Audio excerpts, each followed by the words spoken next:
It was supposed to be a normal fall night.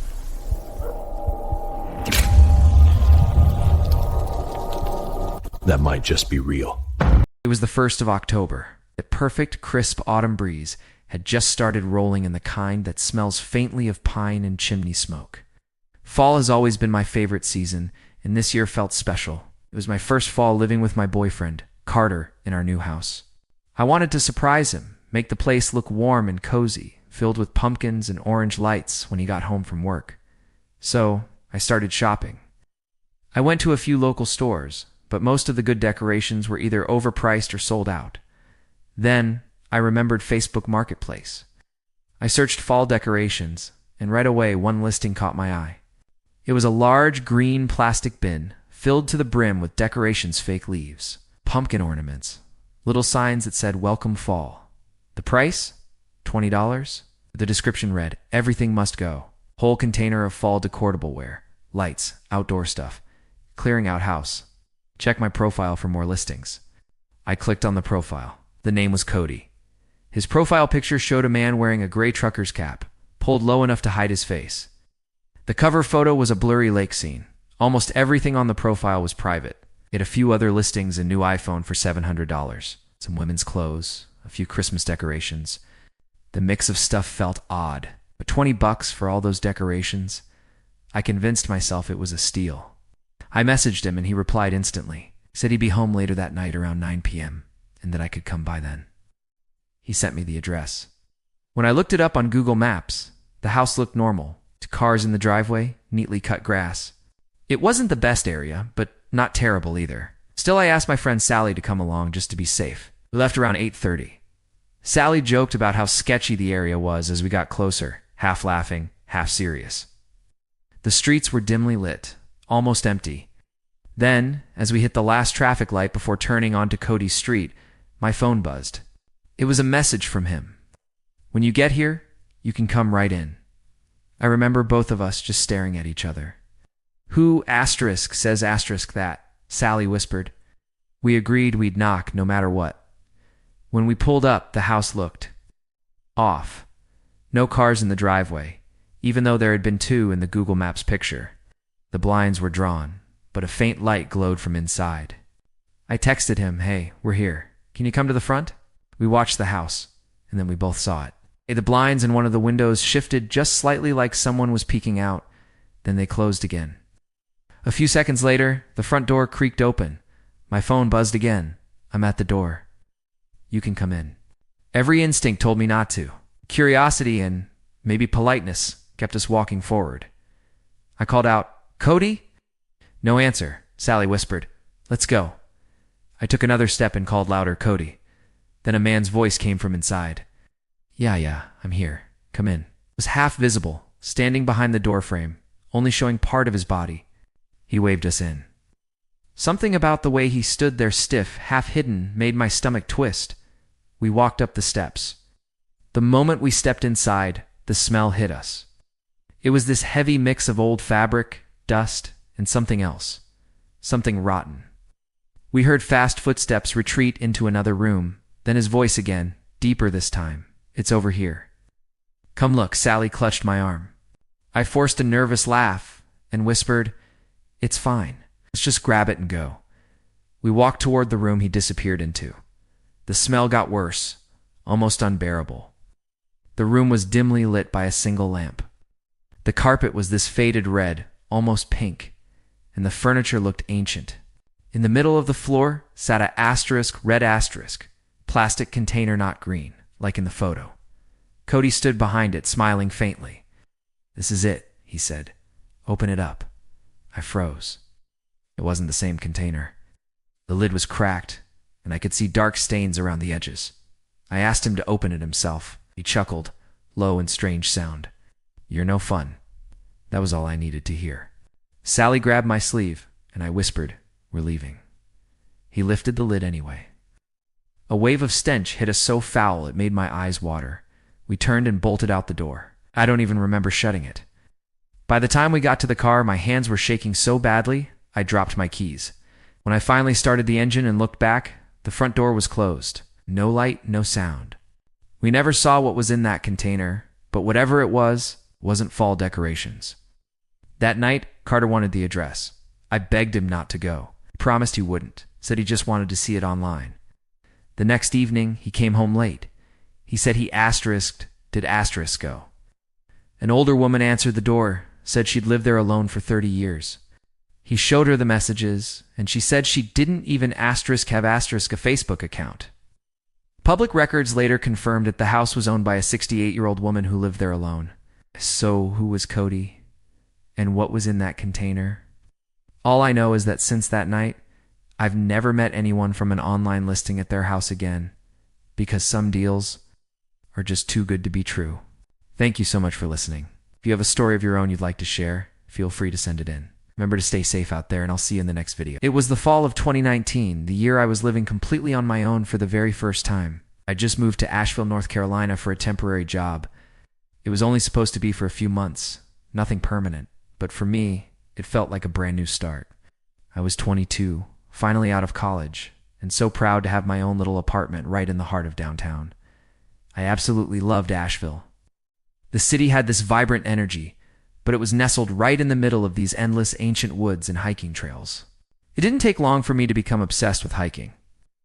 Every single weekend I'd pick a new path, chasing waterfalls and snapping photos like I was the star of some travel vlog that nobody actually watched. That October, I set my sights on DuPont State Forest. I'd heard it boasted some of the most incredible views and waterfalls in the entire state. The drive was just under an hour from my place. It was a Wednesday, a random day off from works, so I figured I'd have the trails mostly to myself. The air that morning was cool and damp. Clouds hung low in the sky, muting the sun, and the whole forest smelled like wet leaves and pine. It was perfect hiking weather. I parked my car, grabbed my backpack, and set off on the Triple Falls Trail. The first half hour was completely peaceful. The only sounds were the wind whispering through the trees and the faint, distant roar of water. Then, about 4 miles into the hike, I reached the falls. And let me tell you, Triple Falls is breathtaking. It's 3 distinct layers of water cascading down this dark black rock, with a mist rising up from the bottom like smoke. I found a flat stone to sit on, took a drink of water, and started taking some pictures. And that's when I noticed her. There was a woman, standing maybe 40 yards away from me, just slightly off the main trail. She was watching me. First, I didn't think much of it. Figured maybe she wanted me to take her picture, or maybe she was lost and needed directions. So, I gave a friendly smile and a little wave. She didn't wave back. She didn't smile. She turned and walked directly into the woods. Her movements were slow, deliberate, and then the trees just swallowed her. It was weird, sure, but not that weird. You see all kinds of people on the trails. I just brushed it off and kept on hiking. The path started to get steeper as I made my way toward High Falls, another waterfall further up the same stream. About 15 minutes later, I reached it and sat down again to take a rest. That's when I saw her. Again.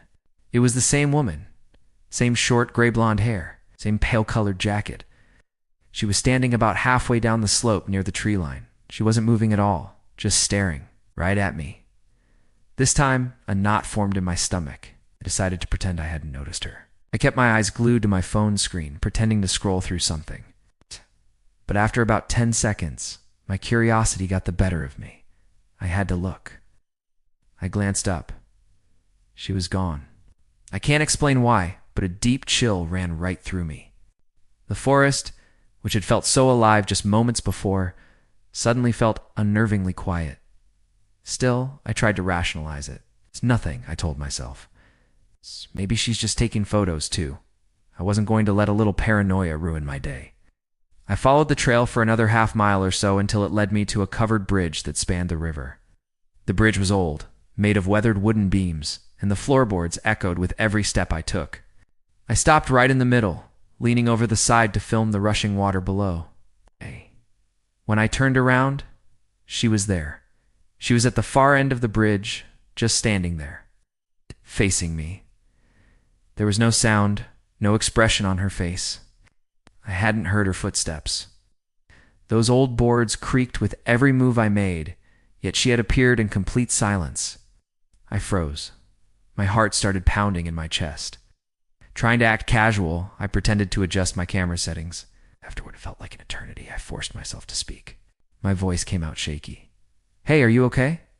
She didn't answer. Kay just turned not in a hurry, not like she was startled, and walked away, back down the path. But her pace. It was all wrong.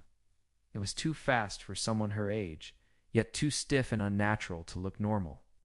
I started to follow, just wanting to see where she went, but she vanished around the curve of the trail. That was it for me. That was enough. I immediately turned around and started heading back down toward my car. About halfway down, I ran into a younger woman who was walking her dog. I was so relieved to see another normal human being. I stopped and asked her, Hey, sorry to bother you, but did you see an older lady up there? Short hair, gray jacket? She shook her head. No, haven't seen anyone like that, she said. I let out this awkward laugh and told her about the woman who kept staring at me and disappearing. That's creepy, she said, giving a nervous little smile. We both laughed it off, but I noticed she started glancing around after that, maybe a little uneasy herself.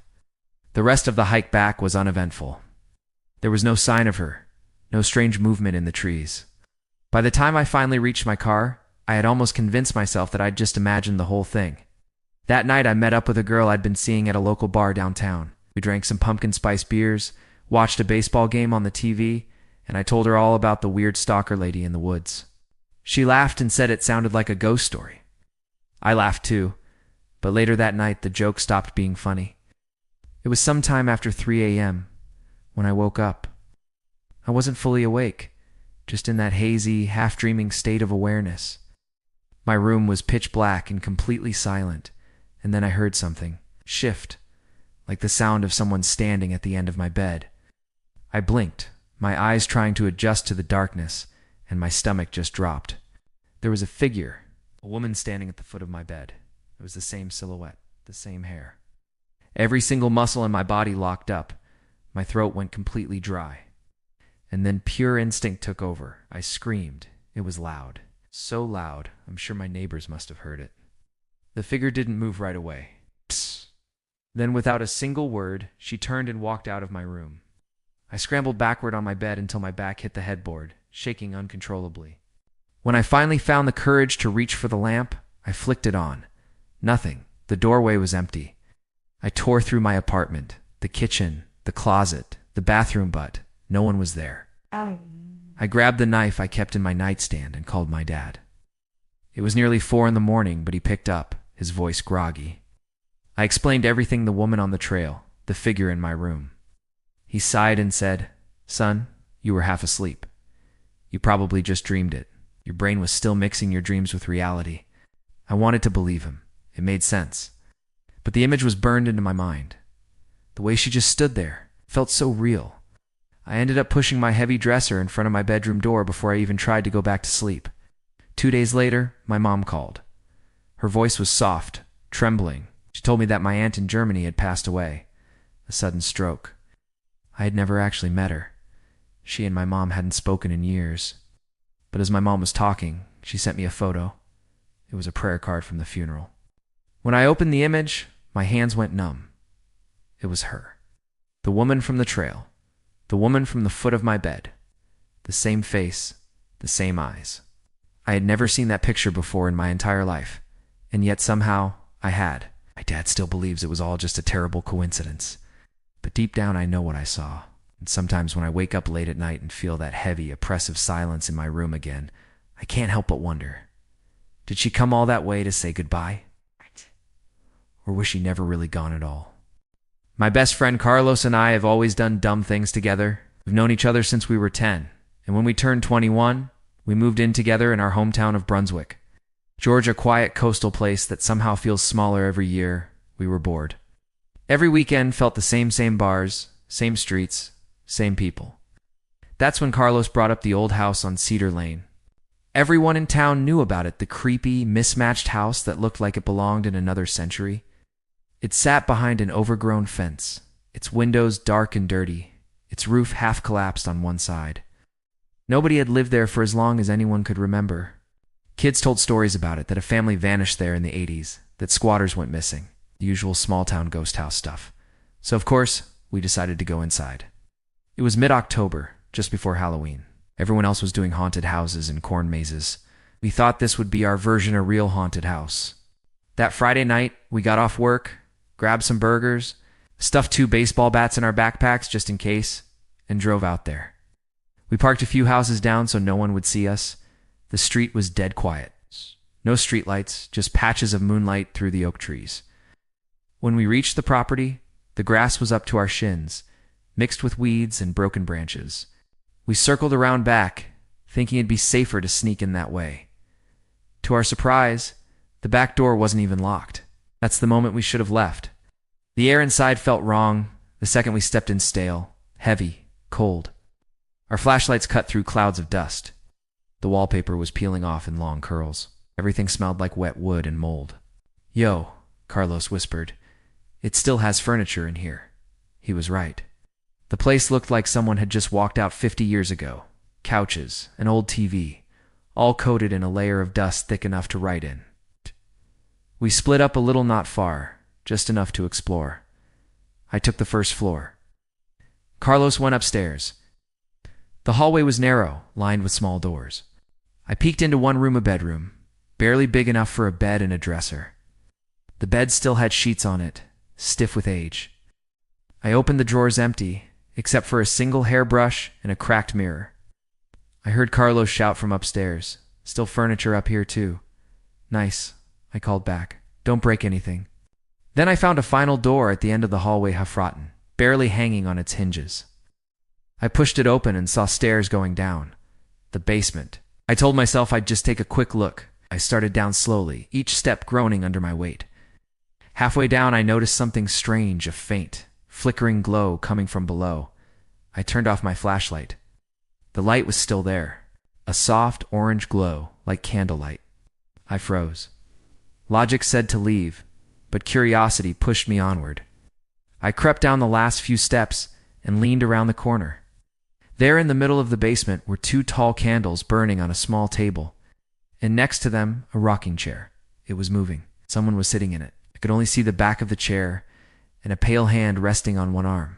The chair creaked gently back and forth, the sound scraping through the silence. I didn't breathe. Then the chair stopped. That broke me. I turned and started up the stairs, careful not to run, but stepping as lightly as I could. Each creak felt like a gunshot. I was halfway up when one step let out a loud, sharp crack. I froze again. The basement went dark. Ate both candles out. I didn't wait to find out how. Sprinted up the rest of the stairs, slammed the door, and stood there shaking, trying to steady my breathing. I needed to find Carlos. I tiptoed toward the front of the house, whispering his name, but got no answer. Then I heard faint movement upstairs, a floorboard creak. I called louder this time, "Carlos." Still, nothing. I climbed a staircase, the air getting colder with every step. Halfway up, I said, "If you're messing with me, stop, I'm serious." At the top, he stepped out from one of the rooms. His flashlight hit me in the face. "Dude, what's your problem?" I asked. "There's someone down there," I whispered. "In the basement." He laughed, thinking I was joking until he saw my face. Then he frowned. "You're serious?" "Dead serious. We need to leave." We hurried downstairs together. As we reached the bottom, Carlos aimed his light toward the hallway and froze. There was a figure standing by the basement door. Tall, motionless, blocking the way.